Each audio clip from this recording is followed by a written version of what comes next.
नमस्कार, मी प्रदीप मगरे. जनतेचा आवाज 24/7 न्यूजमध्ये आपल्या सर्वांचे स्वागत करतो. पाहूया विशेष बातमीपत्र. कुमारी बहन मायावती यांचा वाढदिवस उत्साहात संपन्न. बहुजन समाज पार्टीच्या अध्यक्षा तथा उत्तर प्रदेशच्या माजी मुख्यमंत्री कुमारी बहन मायावती यांचा वाढदिवस 15 जानेवारी रोजी 11 वाजता महात्मा फुले पुतळा ITI नांदेड येथे उत्साहात संपन्न झाला.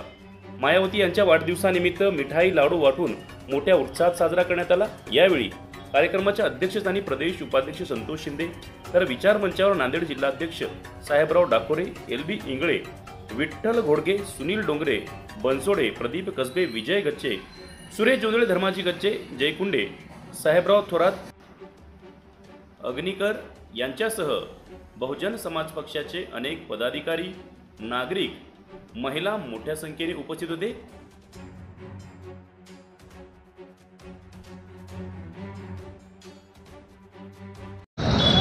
देशाच्या राजकारणामध्ये बहुजन समाज पार्टीच्या राष्ट्रीय अध्यक्षा आयरन लेडी बहन कुमारी मायावतीजी यांचा जो वाढदिवस आहे हा जनकल्याणकारी दिवस म्हणून संबंध देशभर होत आहे. बहनजीचा वाढदिवस देशामध्येच नसून तर सकाळी एक लंडनची सुद्धा पोस्ट आली, त्यामध्ये बहनजीचा वाढदिवस म्हणजे परदेशामध्ये सुद्धा होत आहे. म्हणजे बहुजनामध्ये, ह्या देशातल्या बहुजनामध्ये इतकं खुशीची लहर आहे की येणाऱ्या काळामध्ये बहनजी आणि जे महापुरुषाचं जे स्वप्न आहे ते ह्या देशामध्ये बहनजी हे करू शकतात. हे अशी तमाम देशामधल्या बहुजनामध्ये लहर असल्यामुळे बहनजीचा वाढदिवस हे दरवर्षीच फार मोठ्याने उत्साहामध्ये केला जातो आणि त्याचाच भाग म्हणून आम्ही नांदेड जिल्ह्यामध्ये सुद्धा बहनजीचा वाढदिवस हा फार मोठ्या उत्सवामध्ये ह्या ठिकाणी साजरा करण्यात आला. आणि दुसरी गोष्ट, बहनजीचा वाढदिवस म्हणजे आम्ही सर्वांच इथं तोंड गोड म्हणून इथं ह्या ठिकाणी मिठाई म्हणजे लड्डू वाटप करण्यात मध्ये ह्या ठिकाणी आलेला आहे. आणि त्याचाच भाग दुसरा, बहनजी ह्या देशामध्ये सकाळीच बहनजीने सांगितलेलं आहे की ह्या देशातल्या जे दिल्ली विधानसभेच्या निवडणुका आहेत ते बहनजी सोहळ्यावर लढणार आहेत.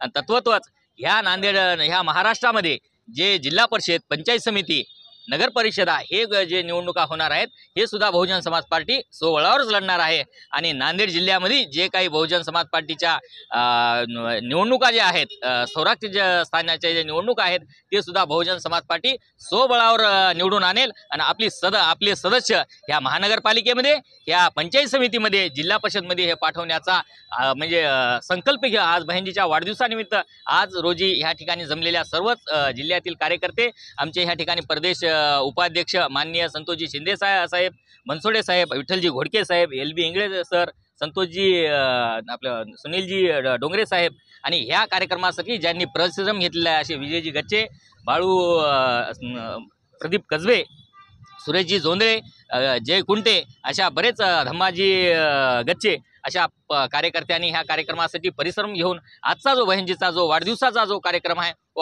अति हर्ष उल्हासामध्ये ह्या ठिकाणी आम्ही साजरा केलेला आहोत. माहीत पडलं या नाही पडलं मला माहीत नाही, पण ह्या देशाचं जे सर्वोच्च उच्च सदन जे आहे त्या सदनमध्ये आमचा बहुजन समाज पार्टीचा राज्यसभेचे जे खासदार आहेत सन्माननीय रामजी गौतम साहेब यांनी ही घटना झाली आणि दुसऱ्या ते तिसऱ्या दिवशी सदनमध्ये रामजी गौतम साहेबांनी हा मुद्दा उचललेला आहे. सदनमध्ये दुसऱ्यांनी कोणी मुद्दा एवढ्या प्रखरपणे उचलला नाही. देशामध्ये जे दलितावर जे अन्याय होत आहे आणि त्या अन्यायाचं कारण काय जर असेल तर आज नसून तर मान्यवर कांशीराम साहेबांनी ज्यावेळेस बहुजन समाज पार्टीने निर्मिती केली होती की आमच्यावरच अन्याय काय होतो, अन्यायाचं कारण आहे आमच्यावरच अन्याय का होतो याच्यासाठीच बहुजन समाज पार्टीची निर्मिती केली आहे. बहुजन समाज पार्टी ज्या दिवशी याच्यामध्ये बहुजन समाज पार्टीचं शासन येईल त्या दिवशी ह्या देशामधल्या कुठल्याच बहुजन समाजावर अन्याय होणार नाही याची दखल बहुजन समाज पार्टीने घेतली.